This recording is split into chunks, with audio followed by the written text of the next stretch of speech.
Hi, this is Sally Morgan, craniosacral therapist, physical therapist, and Tellington ttouch practitioner for animals and people. And I'm here with Tristan Corgi, who is a Corgi. You're a little bit sideways, so I'm trying to draw back of not having technical assistance. Anyway, Tristan, do you want to say hi? You should. I'm very sore today. There we go. I think we're good now. Today I want to talk about something that's really important in all of the work I do, and in fact in every aspect of my life. And I think that for many of us this is something we share, although we don't always talk about it or think about it in the same way. And that is the power of intention. Intention is an important part of both craniosacral therapy and Tellington ttouch work with animals. And it's an important part of our lives.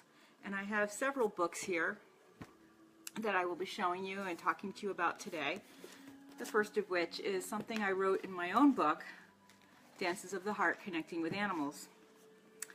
And I am describing, hi honey, going to do a talk at the first celebration, which was a ttouch celebration in 2005, and I was invited by Linda to talk about the intersection of craniosacral therapy and Tellington ttouch work.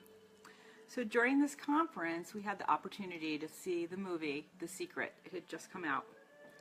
So we had already had in 2004 the groundbreaking work of the hidden messages in water, showing the changes in water crystals in response to different words, music, thoughts, and feelings. And this idea has become a part of both ttouch and craniosacral work as an illustration of the power of the words we use with our animals and with each other. I was also familiar with the work of Esther and Jerry Hicks from their 2004 book, Ask and It Is Given. And also in 2004, Wayne Dyer's book, The Power of Intention, became available. There was a growing awareness and nationwide attention on the power of intention. At that first celebration, we had several showings of the film The Secret, recently released. We were also finding increasing validation that having clear intentions during our bodywork sessions and our groundwork was not only a critical part of improving the health and well-being of our animals, but also an integral aspect of clearly communicating and connecting with our animals. So that was sort of a summary of the idea of the power of intention. And as I mentioned in that passage, both in craniosacral therapy and in ttouch work, we refer to this lovely little book by Massimo Emoto called The Hidden Messages in Water. One of the pages that we discuss in this book is this one. Ooh, it's leaving the book. Oh, I guess we'll use it that way then. The first one is this beautiful water crystal that it had attached to the bottle of water the phrase, "Let's do it together." And look at that beautiful complete crystal. And the bottom picture had attached to the test tube with water in it, "Do it," written in Japanese. Notice the difference in the two crystals. The top one is beautiful and complete, and the bottom one barely formed a crystal. And then on the back of this page, the top one are crystals that were shown a picture of an angel with the word angel written on it, and the bottom one is water that had Satan attached to the test tube. Again, notice how much Satan looks like "do it." There's "do it," here's Satan. So this is important because it shows us, with our bodies made up of water, what the words we use can do to us. That idea of that water crystal forming with a hole in the middle and not even being a really complete crystal, when we say "do it," being almost like the word Satan, is really informative about how we work with our animals. We still live in a world where many people teach their animals to do things by just saying, "Sit, come, stay, wait." We hardly ever talk to our dogs in whole sentences, and this is an integral part of working with animals using a ttouch method. In fact, a woman named Victoria Stillwell spent a day talking to her coworkers at a place where she works with dogs in the way that we talk to dogs, with "sit, stay, come, fine, all right," And at the end of the day, people were very upset and thought that she had been mad at them all day. And in fact, she realized then the power of using a whole sentence. It's so much nicer when you say to your dog, "I'd like you to sit, please. Please come to me now." These are so much more inviting phrases. And the important part about that is that you create a picture in your mind of what you'd like the animal to do, which also helps the animal respond positively because he is able to get that picture from you and understand better what you want. And this is a really important concept to take to your children if you have kids. When you tell a kid, "Shut up, be quiet, stop that," you're vibrating the crystals in their body in a way that it looks like those pictures of Satan, not the pictures of "let's do it together." And so you want your children to be as kind to your children as you are to your animals, and say to them, "I'd like you to be quiet." And one of my friends who's a great mom and works with kids, she always says, "I need you to be quiet," or "I need you to come here." So then it's about her, not them, and they want to help their mom out. So nearly always her children do what she would like them to do. So one of the main ideas that we have with this idea of energy is that energy follows intention. As you can see with those water crystals, they froze into a beautiful form when the intention was good here, and they did not freeze into a really solid crystal at all when their intention, i.e. the words attached to the test tube, were things like "do it" and Satan. So to illustrate that, I have this chicken, which we can find in many stores at Easter time. He has two little electrodes on his little feet on the bottom, and I use this in several of my classes that I teach, but primarily in the craniosacral classes. And the chicken won't peep if you just, well, he will for me today. If I just hit one side of him, he won't peep.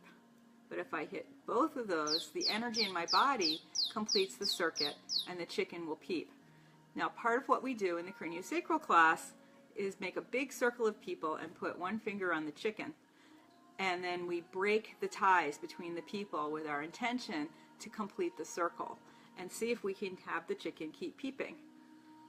I don't know if I can do it. Oh, I can. I'm a little bit away from him and I can get him to peep. So that is an example that you can use your energy to create a connection, and your intention to create that connection with your energy.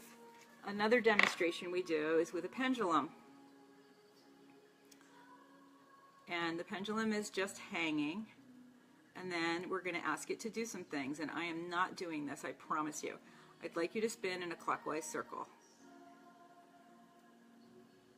Now, I don't know if it looks clockwise to you, but from my perspective, this is clockwise. And notice as my intention gets stronger and clearer, it spins more and more in a round, big, clockwise circle. I'd like you to stop now.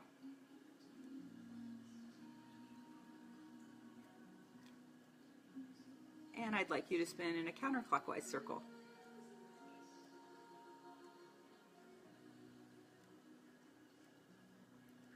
And see, I have to be super clear which way is clockwise and counterclockwise, and you can see I'm not moving my hand at all. And this is just my energy in my body conveyed to this pendulum. And now it's going really fully. You can see it's hard for me to hold it this high, but I'm not doing this. And how you can tell that is if I were to just do this, please stop now, I would have to be going like this to get that motion. You can see my hand moving all over the place. So I encourage you, if you don't have a pendulum in your house, just get a necklace and let the charm go to the end and ask it to spin clockwise and counterclockwise, or you can say, "Show me yes." And I'd like you to show me no, please. And so it's going towards you for no and side to side for yes. And this is a great way if you have a dog or a cat and you need to communicate with them and you're really uncertain. You can put your hand, your left hand usually, on your dog or on your dog's heart, or if you're not with your dog, on your heart, and ask the pendulum, is my dog happy where he is right now? And it's going in a clockwise direction or counterclockwise direction. But I didn't ask it to show me yes and no before I did this.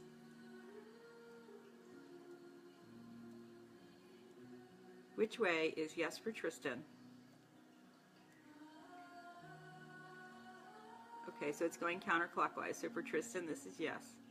Please stop. Is Tristan happy right now?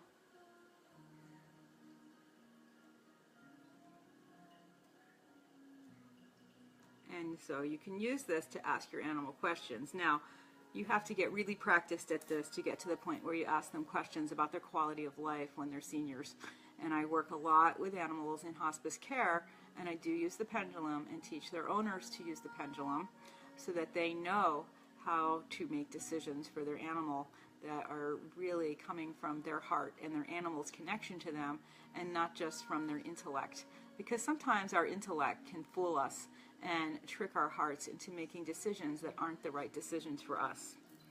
Dr. Upledger, in his book Craniosacral Therapy, Touchstone for Natural Healing and Somato-Emotional Release, Deciphering the Language of Life, also writes about intention with our work as craniosacral therapists. He gives a description of working with a man who had pain in his legs and not knowing what to do, and Dr. Upledger just put his hands on and envisioned everything releasing and relaxing and the pain leaving. All of the blood vessels and nerves normalized. Within 2 or 3 minutes, the man smiled and walked away. Dr. Upledger says, I learned right then that if you intend to help the healing process and blend with the body tissues that you are touching and holding, things will usually get better. By blending, I mean that you consciously envision the boundaries between your hands and the other person's body dissolving and your hands entering the body. To better imagine how this might work, considering what happens when you have 2 bars of soap, one blue and one pink, and when you place one atop the other and wet them and wait, the 2 bars of soap will merge at their areas of contact and the colors will begin to blend with each other. Similarly, the energies of our bodies mix and integrate when we consciously intend it to happen.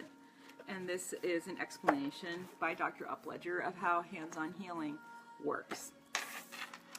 In one of my first classes with craniosacral therapy way back in 1991, I took some notes and wrote about intention being a kind of intimacy you have with the person or animal that your hands are on. It's a non-invasive, gentle touch. And most people, when you touch them, or animals, expect to be prodded, stabbed, exercised, pain and gain. And this light touch that we use both for ttouch and craniosacral therapy does not create a resistance in the body. And part of that is tied in with our intention. So part of our intention in cranial work is to remove our ego from the situation, remove power and control. When somebody says, please fix me, you cannot help them. They have to help themselves. And in craniosacral therapy, we are facilitators. We have the intention to be of benefit, no matter what that may be for the person or animal that we're working with. Now, I, as I said, have done lots of work with hospice. And if I had the intention to heal, which is often what people work with in the beginning, I would be asking an animal to stay here when it may be its best higher purpose to be passing away. So you have to have the intention to be of benefit, not to heal. And this is a big step for people to make when they're even doing Reiki. It is really hard for you to step outside your ego and give the power of healing or choosing not to heal to the being that you're working with. You have to let go of control, and you need to allow that animal or person to do what they need to do in their best interest. Another aspect of intention is, as I've said before, in ttouch work, we talk about we want the cells to remember their potential for perfection. And that perfection could be in any state that is perfect for that cell. As I said, working in hospice care, sometimes that perfection is to be quieting and closing down and getting ready to pass on. But most of the time, it is in fact for those cells to be functioning at a high level and to encourage movement and tissue fluid exchange and things like that, for those cells to be at their maximum function. So to remember your potential for perfection is a very uninvasive way to look at the intention in ttouch work. When we talk about the potential for perfection, you may be, or your cells may be, in such a state, so much trauma, that they don't even remember how to be perfect anymore. And so remembering your potential for perfection is a really gentle way of introducing the idea of being able to become perfect once again if you've been injured or are hurt. And this is really powerful. I want to read from a book that I love called The Spontaneous Healing of Belief by Greg Braden. Very important book. I can't encourage this book enough to anyone who is interested in any of the things I'm talking about today and in general. It really will change your life to read this book. And he describes something in his book that I wrote about in my book, but I'll read it from his book because it's really important. He writes about, let's see, in his book, The Divine Matrix, one of the most powerful examples of group feeling and belief affecting geographic area is documented in an experiment during the war between Lebanon and Israel in 1982. It was during this time that researchers trained a group of people to feel peace in their bodies while believing it was already present within them, rather than just think in their minds and praying for peace to occur.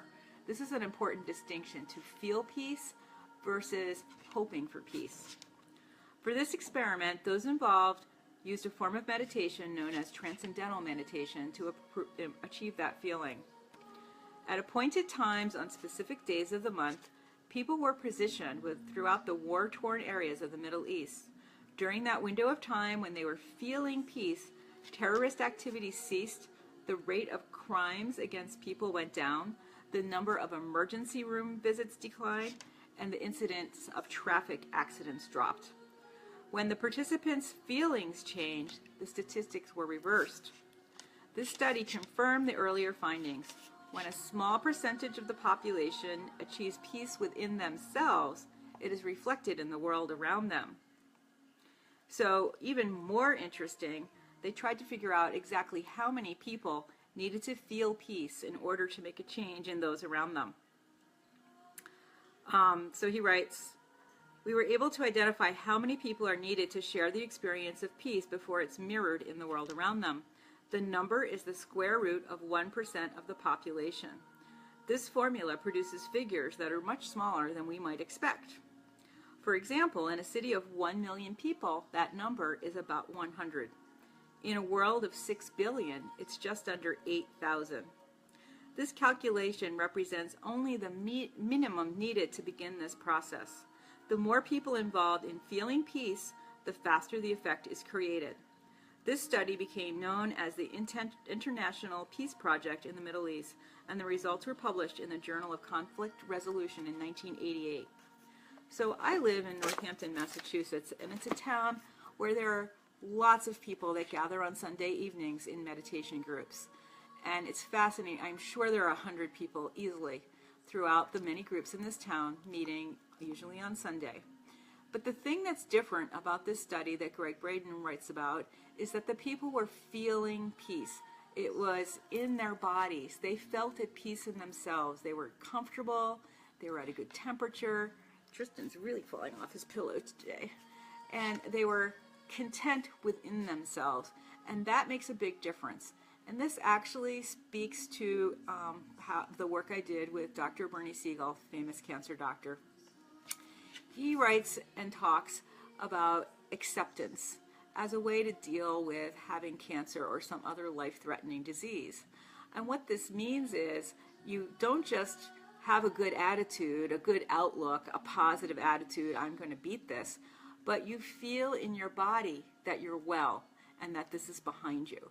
And this is a very different thing. If you've ever been in a situation where you've had the loss of a loved one or a pet or something really hard in your life, to be able to feel in your body that you're okay when emotionally you're in turmoil and grief and distress is really a challenge.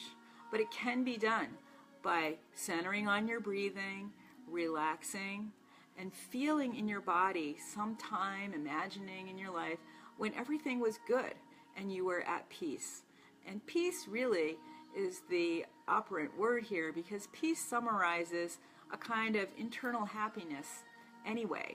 And it does really incorporate the ideas of being okay in every way when you're at peace. So for Bernie Siegel's work, and many people in his groups have learned how to find a place of acceptance that no matter what happens to them, it's for the best, and that whatever is going on is important for them. And he asks you to say to yourself, what can I learn from this experience? What is this here to teach me? And the quicker you can get to that point, the deeper your understanding will be, and the easier it is for you to be able to move on into another area of your life where you have more happiness and peace. Tristan. So energy and intention is a very important thing to think about when you're working with your animals. As I said, with ttouch, we're thinking about remembering your potential for perfection. And in craniosacral therapy, we're thinking about blending and melding with the person or animal we're working with and being of benefit. The other important aspect of both craniosacral work and ttouch, I believe, is the idea of being an unconditional presence. You are there for them. And in ttouch, we talk about meeting your dog where he's at, or your horse, meaning if they're running and frantic and nervous, you come to them and run with them a little bit, and then calm yourself down and translate that to the animal you're working with. You want to be neutral in both of these kinds of work and have no expectations for the outcome. You don't know that a dog can get, recovered from some terrible thing that's happened to them. You just have to be of benefit, be here to help them have whatever is in place for them with their highest good. If you try to be there to be the know-it-all who can fix them, you're not going to be able to help them because you're still stuck in your ego. You're not being that unconditional presence that is required to do really good body work and to make that connection with your animal or with a person. So I wanted to talk to you today about intention because it is one of the most important aspects of my life. And if you read the books of Jerry and Esther Hicks back from the many years ago in the early parts of 2000, their books are all about intention, as is Wayne Dwyer and his used to be on PBS, long talks and discussions about using your intention to help your life and to look at things in your life that aren't working and really go deep inside yourself and find areas that you can change or adjust to facilitate that intention coming to reality. One of the problems people have if they're asking for abundance in their life, for instance, is that in some little part of their body they don't want too much abundance because they don't feel they deserve it, or perhaps the idea of abundance also brings in an overwhelming amount of things to manage and do. So you have to be really clear with your intentions so that you're just getting exactly what is for your benefit. So, and with our dogs, remember to speak to them in whole sentences, making your intention so clear that they don't really have another option. When I ask my dog to come to me and I just scream come as he's running around the backyard, he almost never comes. But if I calm myself down and say, Tristan, I need you to come over here, please, he almost always stops dead in his tracks and runs right to me. And I think that if you practice this with your dog or your horse or your cat or your rabbit or even your children, that you will find many, many benefits to using your intention in a positive way when you're working with them or developing your relationship with them. Tristan has finally found a place where he's not falling off of his pillows. So tomorrow I will continue looking at some of the special ttouches that we do to continue in our journey through that work, and I will not be live on Wednesday because I have to go to my other job. But I'd like all of you to practice your intention today just a little bit with your pets, or get a pendulum and see if you can ask it to spin each way, and it will do it. In the many, many hundreds, probably thousands of people that I have taught this exercise to, only one person was unable to have the pendulum spin or move in response to her thoughts or questions or phrases to it. And I think part of it was she was so determined to prove that this doesn't work that in fact her intention was for it to not move, and so it didn't move. So just play with this today, and if you happen to be out at the grocery store, you might want to pick up one of these little electric chickens that we use and play with your family and see if you can make a chain of people and not touch both sides of the chicken, and see if you can complete the circuit of energy. We've been able to have the entire circle broken and people's connection be so strong in the first day of class that that chicken peeps and peeps and peeps, and we can't believe that no one's touching the second electrode. So this is a really fun thing to play with your children and see if they can do it, and to develop your own intuition. We've even had dogs join the circle, actually. And did I do it with horses? I might have done it once with horses. So I encourage you to think today and with your heart feel intention and how it can bring benefits into your life with your pets and your family.